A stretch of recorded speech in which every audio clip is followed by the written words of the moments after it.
seemed to be like the biggest theme. What people took away from my talk today was really pizza. there. It was really present. Pizza, yeah. I think next time when I'm in a city I know a bit better, I'll order everyone pizzas. I'm Kate Moross. I'm a jack of all trades from London, and I'm here at Off.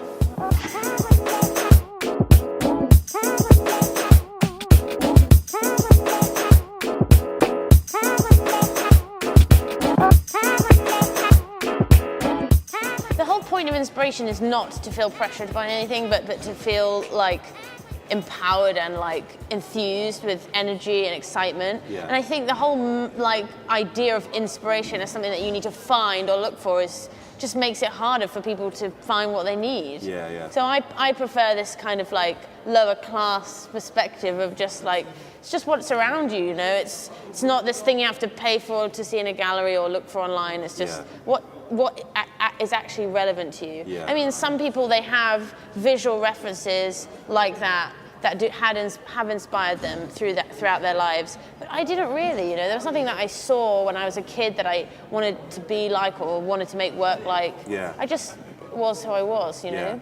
The things that make me want to make work is like when I'm happy, you know? And happiness is not going to an art gallery for me. Yeah. Happiness is a pizza and a can of soft drink and a bad action movie. Yeah. And like none of those things will actually provide any reference to any work that I ever do, but they will provide me with the happiness that I need to go and make work the next day. I can design stuff for things that I'm not like massively passionate about. Yeah. I try not to, you know. Yeah. I think the best design comes when you have a relationship with the brand that you're working with. Yeah. But, you know, in terms of music, most of the time, the music that we work for, we love. Yeah.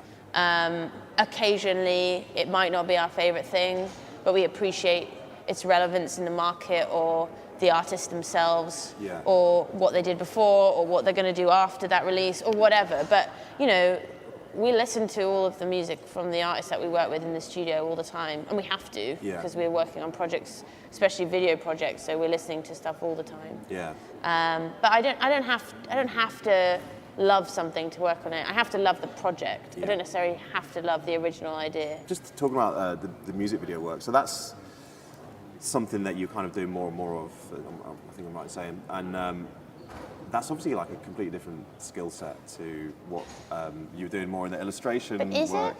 Is it? I mean, that's a question. I think we get hung up on this like post-industrial education system where we learn this thing and this is the only thing we know how to do. Yeah.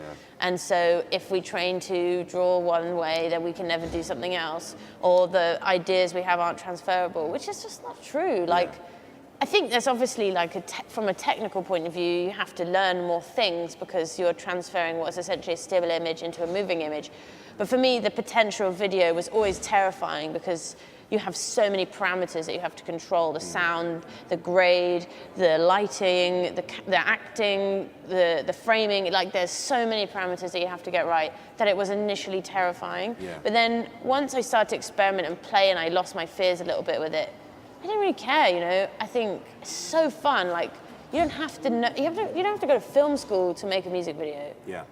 You don't have to even know how to use a camera. And do you think your jack of all trades nature, do you think that helps that you're interested in a lot of different, because obviously there are all these multitude of aspects in film. Yeah, I think I always knew I would never be amazing at one thing. Yeah. I think I always knew that I would generally get by in certain areas, because that's kind of what I was like at school, except I was good at art and design, which is now my category, I guess, as a whole, but then there's lots of subcategories within that. Yeah.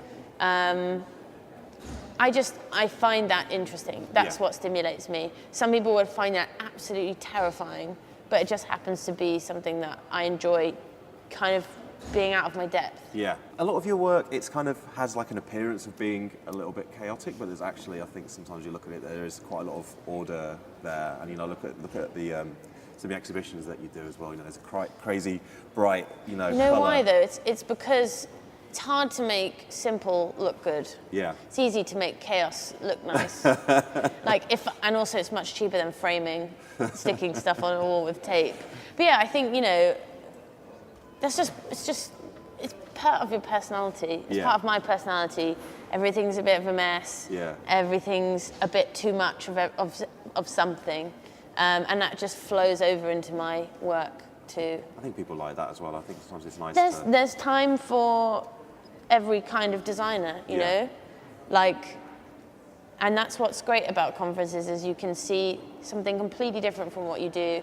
And, you know, I've met people that I really admire, even if I don't like their work stylistically, their approach or their skill or their talent, whatever it may be. Like, that's what's exciting about coming to conferences like OFF, is just to find other people who do the same thing as you, but completely differently. Yeah. But do you think having that style, that recognizable style, was something that was a contributing factor to you being successful? Yeah, 100%. Yeah. I mean, I did something a certain way that other people maybe weren't doing in London, and it got recognized. Yeah. And that, I'm really glad for that. And I still do illustration, but more selective about what I do. And the stuff you do feels a lot more diverse now. Yeah, and now it's just I move on to the next challenge, you know? Like I've never been somebody I like to move my bedroom around every day, you know, like I have to have change, and I think I would get stuck if I was just doing the same thing. So for me, like moving into film, moving into animation, moving into like starting a studio, an agency where we do productions and all sorts of other things, you know. Yeah. That's what I like to do, different things. Is there an awareness of what you're doing with your style? Like when you're producing stuff, are you like, right, No, it's just whatever fits that. I think the most important is your style should be invisible. Like people should be able to look at your work all together and fit together. Yeah. But you shouldn't be able to connect two pieces directly, you know? Yeah.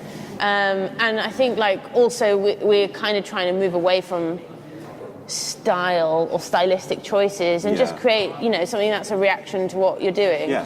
And, you know, there will always be some themes because those are themes that we enjoy, like colour and illustration and, you know, just expressive work. Yeah. Those will all be there, but we're never doing the same thing twice. Yeah. And also, your style adapts because when you have a studio, you have people who come in from outside and they have their own expression and style of expression, and then you incorporate that into the work. Yeah. And it's really exciting. Do you want to talk about through some of your book stuff? What was it like writing the book? That many pages? 26,000 words. That's a fucking lot of it's words. a lot of words. I wrote it over a long period of time. Yeah. I'd started ages ago and then kind of... Was it started with the view to it being a book eventually? Or was it just, no publisher, but I was just writing about things. And then I was really lucky, complete like series of coincidences. I found a publisher, they found me, we found each other, and you know, we sold over half the edition now in like 3 months. That's awesome. So thousands of people own my book, which is really, that's the weird part. Do you feel like you have a responsibility as a teacher now from that? No, I feel like that was my responsibility in a way. That's what's nice, it's like, people ask me so much for advice all the time, and it's overwhelming, and like you only just feel like you're disappointing people by not being able to like respond to everyone, even the stupid ones.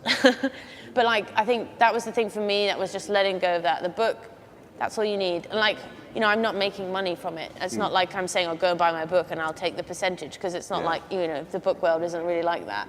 But it's just a chance for me to say, look, I spent a lot of time for free writing this all down for you so that you can go and read it. And people like are saying that they can't put it down, and like I'm like, how is this interesting? It's just like me talking about like, I don't know, standing in a club queue and stuff, and like people find that interesting. I don't know. Is that scary? Yeah, it's really weird. It's the weirdest experience I've ever had. Yeah. Like I can understand a talk because I make a fool out of myself and dance around the stage and say self-deprecating things, as us Brits do. But like in a book, it's a lot more more difficult to kind of transfer a mood or a feeling without someone misinterpreting it, you know. And it's worked. And you know, my publisher's happy. I'm happy. Any more books in the pipeline? I want to do one about music. Oh, wow. Working for the music industry, but I definitely need more experience. So I had 7 years on that one. I'll have 7 more years in the music business. Yeah. And then I'll write my opus about what it's like to design for music in the digital age. Yeah. Well, there you go. That's the title. So for somebody that's kind of just starting out and aspires to be in design illustration, is there any advice that you would give them? Maybe things that you've learned, good or bad, along the way? I mean, the same thing I said at the end of my talk, don't be lazy. It's like the cardinal sin of young talent is not actually quite realizing what busy means or feels like. And like, if I went back and talked to myself when I was 19 now, I'd be like, you thought you were busy?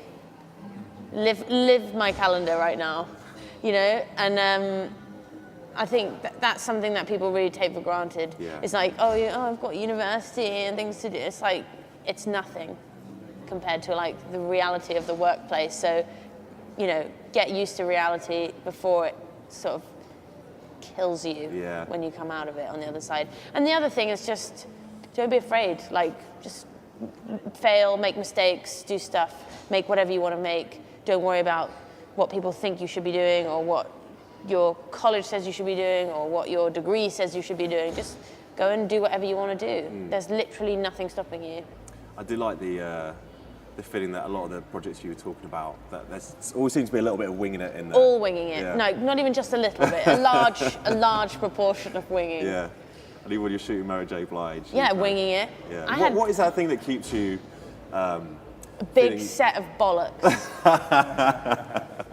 Is there like a certainty that you can pull it off, or is it just like? There are times where I'll be in a situation and I'll be like, this is too close for my liking. But you just have to, I'm not a religious person, but you just have to have blind faith in yourself that you can pull it off. Yeah. And really, I think the best thing is that if it goes wrong, what's the worst that's actually going to happen? Yeah. You might lose some money, you might disappoint somebody, but nobody's going to die. Is there anything in the future that you're planning on working on or would like to work on? Yes. Technologies, people? I would love to make a feature action movie. Oh, wow. That's my dream. Yeah. Is it going to be anything like It's that? a big goal. I know. I appreciate that. Dream big. Is it going to be anything like the cartoon intro that we saw? Nothing like that at all. I've been obsessed with action movies, like especially like late 80s action movies from a really young age. And I don't know, I have, what a trope is? Yep.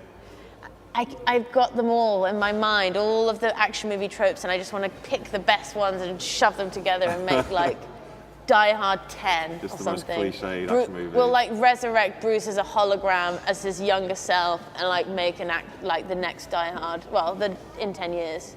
I can't wait for it. Yeah. I think like what I like is when people are like, oh, but that doesn't look anything like your work, and I don't care. Like I'm like, that's great. It's got 18 million views. Maybe I should make more stuff that didn't like look like this stuff. That's brilliant. Well, I'm going to let you go now, but thanks ever so much for your time. It's been really good. No worries. I'm going to drink my coffee and have a cigarette.